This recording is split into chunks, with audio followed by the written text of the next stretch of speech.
इस एक्सप्लेनर में स्वागत है, जहां हम एक बहुत ही दिलचस्प टॉपिक पर बात करने वाले हैं।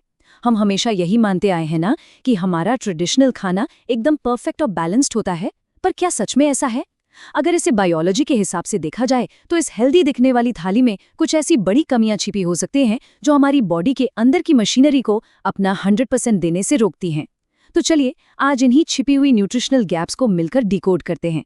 तो सबसे पहला बड़ा सवाल, क्या ये ट्रेडिशनल कार्बोहाइड्रेट से भरी डाइट आज की लाइफस्टाइल के हिसाब से सच में बैलेंस्ड कहलाती है? देखिए, सैकड़ों साल पहले जब लोग दिन भर खेत में कड़ी मेहनत करते थे या मीलों पैदल चलते थे, तब ये ढेर सारा कार्बोहाइड्रेट खाना बिल्कुल लॉजिक बनाता था। लेकिन आज के दौर में, आज जब हमारी सबसे बड़ी फिजिकल मेहनत शायद किसी स्मार्टफोन पे स्क्रॉल करना रह गई है, तो क्या अभी भी वही डाइट बैलेंस मानी जाएगी? ये वाकई एक सोचने वाली बात है। और इसी सवाल का जवाब ये नंबर बिल्कुल साफ कर देता है। 43.3%। आईसीएमआर के डेटा के हिसाब से लगभग आधी आबादी, जिनका बीएमआई एकदम नॉर्मल है, मतलब जो बाहर से बिल्कुल पतले और फिट दिखते हैं, वो एक्चुअली अंदर से मेटाबॉलिकली ओबीज हैं। उनके ऑर्गन्स के आसपास खुफिया विसरल फैट जमा है और वो प्री डायबिटीज के बॉर्डर पर खड़े हैं। ये नतीजा है हमारे उन्हीं जेनेटिक्स का और आज के हिसाब से बहुत ज्यादा कार्ब्स खाने का। अब आते हैं पहले और सबसे बड़े गैप पर, प्रोटीन की समस्या। चलिए देखते हैं कि ये पूरे देश में कितना बड़ा संकट क्यों बन चुका है। एक सबसे बड़ा मिथ जो हम सबने बचपन से सुना है वो ये है कि दाल मतलब प्रोटीन। असल में दाल प्रोटीन से ज़्यादा एक कॉम्प्लेक्स कार्बोहाइड्रेट है। जब दाल खाई जाती है तो उसकी लगभग 85% कैलोरीज कार्ब्स और फैट से आती हैं। प्रोटीन सिर्फ 15% ही होता है। हाँ, पेट की हेल्थ के लिए ये एकदम बढ़िया है, लेकिन सिर्फ दाल से ढेर सारा प्रोटीन हासिल करने के चक्कर में बिना सोचे समझे बहुत सारा कार्बोहाइड्रेट बॉडी में डाल लिया जाता है। तो मेन मुद्दा ये निकल कर आता है कि भले ही दाल हमारी संस्कृति का हिस्सा है, लेकिन बायोलॉजी के नज़रिए से इसमें नेचुरली कुछ ज़रूरी अमीनो एसिड्स की कमी होती है। दूसरी तरफ अंडे, डेयरी या मीट कंप्लीट प्रोटीन होते हैं, मतलब इनमें वो सारे बिल्डिंग ब्लॉक्स होते हैं जो बॉडी को चाहिए। इन एनिमल सोर्सेज का प्रोटीन डाइजेस्टिबिलिटी स्कोर लगभग 100% होता है, तो दाल अकेली हमारी सारी प्रोटीन रिक्वायरमेंट पूरी नहीं कर सकती। चलिए अब बढ़ते हैं अगले सेक्शन की तरफ, जहां एक ऐसी प्रॉब्लम को देखेंगे जो दिखती तो नहीं है पर एक बहुत बड़ी हेल्थ क्राइसिस बन चुकी है। ये है B12 की कमी। अगर एवोल्यूशन की इस टाइमलाइन पर थोड़ा गौर करें तो समझ आएगा कि अरबों साल पहले ही जानवरों ने अपनी बॉडी में नेचुरली B12 बनाने की क्षमता खो दी थी। ये प्रोसेस इतना कॉम्प्लिकेटेड है कि नेचर ने इसे खुद बनाने के बजाय उन चीज़ों को खाना ज़्यादा आसान समझा जिनमें ये पहले से मौजूद था।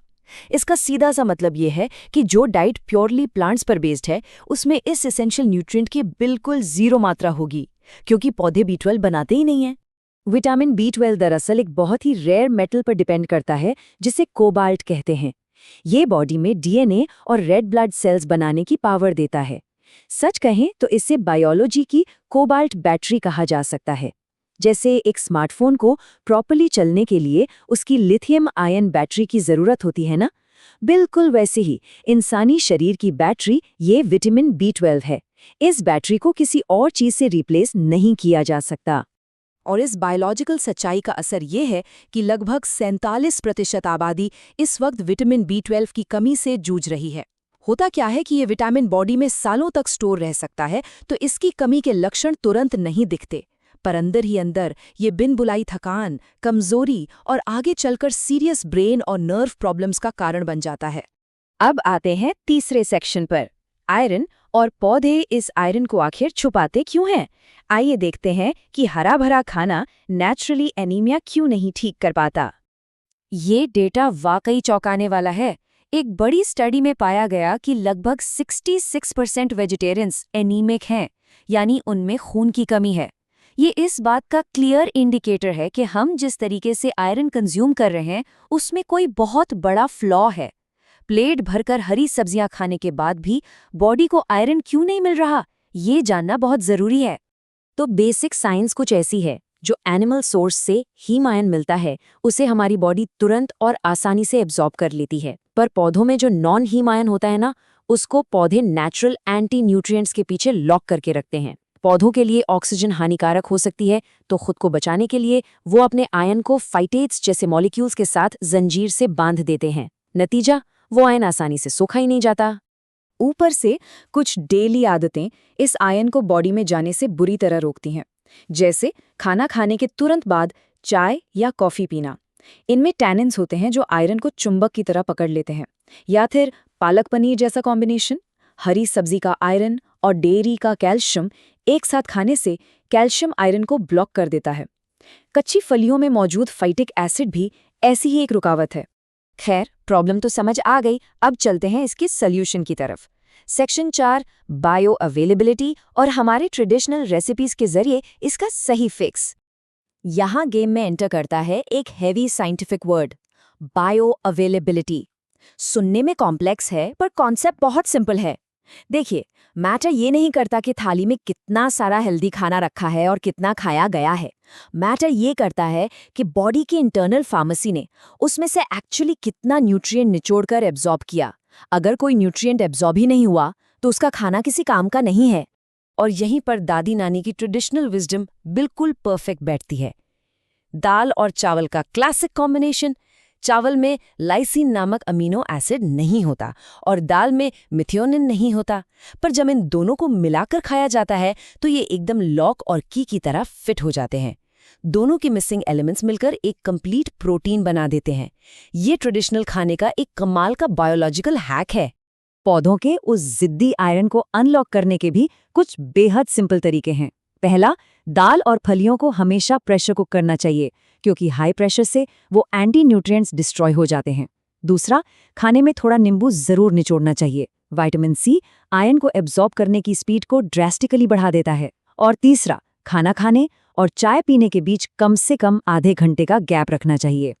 एक और जीनियस ट्रेडिशनल आदत है हमारा तड़का। सब्जियों में तेल या घी में मसालों का तड़का लगाना सिर्फ स्वाद बढ़ाने के लिए नहीं होता। बायोलॉजी के हिसाब से सब्जियों में मौजूद विटामिन ए, डी, ई और के जैसे विटामिन्स को बॉडी में अब्जॉर्ब होने के लिए डाइटरी फैट की बहुत सख्त ज़रूरत होती है। वो तड़के का थोड़ा सा तेल बस यही इंश्योर करता है कि बॉडी उन एसेंशियल विटामिन्स को आसानी से प्रोसेस कर ले। बिना फैट के ये विटामिन्स वैसे ही वेस्ट हो जाएंगे। अब कंक्लूजन की तरफ बढ़ें तो एक लाइन में बात यह है कि बिना न्यूट्रिशन के ढेर सारी खातिरदारी सीधा हॉस्पिटल ले जा सकती है।